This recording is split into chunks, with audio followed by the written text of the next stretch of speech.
Welcome back as we wrap up this week's edition of NCBA's Cattlemen to Cattlemen. Now, before we go, we wanted to get some final thoughts from the experts about what's next on the National Beef Quality Audit. And Jason, let's start with you. Yeah, I wanted to recognize the fact that many of the improvements I think we've seen in this audit versus the one in 1991 in the last 20 years, I think can be credited to the National Beef Quality Assurance Program. And it's been around for longer than 1991. And we saw in this audit surveys from producers saying health is important, cattle handling is important, and those are fundamental aspects of the Beef Quality Assurance Program. So to think moving forward how much we could accomplish, especially in the past, we've been funded on a very limited shoestring budget. I think if we could fund this program fully, it could be amazing. Jeff, what would you add?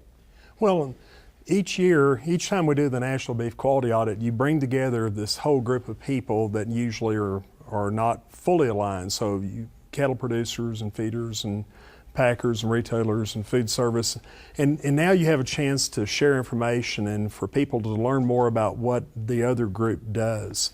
And I think the findings are almost less important than it is the fact that you got people talking, and you got people talking about the importance of the quality audit and what's the information, and using any of the findings from one sector to the next. I think it's been a very important part of what we do. Very good. Keith, what would you add? One of our most important objectives, I believe, is to identify ways that we can improve demand for beef and therefore improve profitability for all sectors of the beef industry.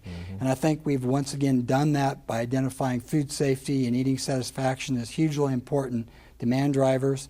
And we just need to go out and all of us be more proactive in terms of telling the story of how we produce beef to the general public. And John, what would you add? Well, this project would not have occurred without the support of the Beef Checkoff, and so we really need to thank them for doing that. We have our marching orders now. The marching orders are guys do not give an inch when it comes to product integrity, eating satisfaction, and above all, you gotta tell your story, and that starts with a seed stock and goes all the way to the consumer. So those are our marching orders for the next 5 years. Very good. Thank you all again for sharing your insights today. For more information about the National Beef Quality Audit funded by the Beef Checkoff, just visit our website at bqa.org. Thanks so much for joining us for this week's edition of NCBA's Cattlemen to Cattlemen.